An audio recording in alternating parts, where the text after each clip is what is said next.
Bukod sa mga simbahan, dinarayo din tuwing Semana Santa ang Mount Banahaw sa probinsya ng Quezon. Pinaniniwalaan kasing banal ang bundok. Narito ang report. Sinasabing mahiwaga, banal at misteryoso ang bundok Banahaw sa probinsya ng Quezon.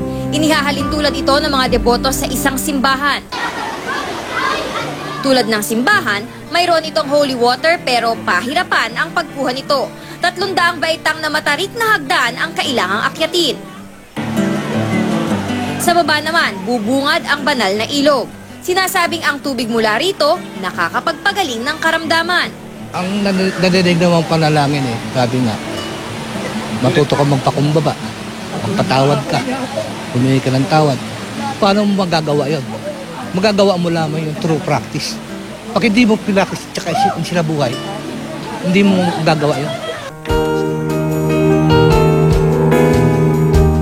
Isang tila pinagbiyak na malalaking bato ang nagsisilbing gate. Sa batong ito, makikita ang tila imahe ni Jesus. Tulad ng isang simbahan, puno ang bundok ng mga imahe ni Jesus at Birheng Maria. Ito naman ang libro ni San Pedro. Dito mo isusulat ang iyong pangalan gamit ang kandila. Kailangan itong gawin para raw ipahiwatig ang intensyon ng pag-akyat sa bundok. Malalaki at matutulis sa mga batong kailangang akyatin. Ang pinakahangarin ng mga deboto ng Banahaw ay ang pagpasok sa tinatawag na Kuweba ng Husgado. Sinasabing hindi nakalalabas dito ang sinumang mahina ang pananampalataya. Pag sinabing husgado, ibig sabihin, halimbawa tayo nagkukulang, mahirapan ka dyan pumasok. Ganyan ang ano niyan dyan. Matatalim ang bato at makipot ang daan. Para talaga makalabas dito, kailangan step by step siya.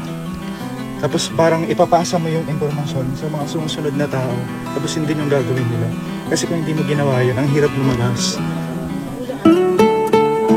Kanlungan ang Banahaw ng mga taong may tanong o suliranin o yung mga umaasa ng himala.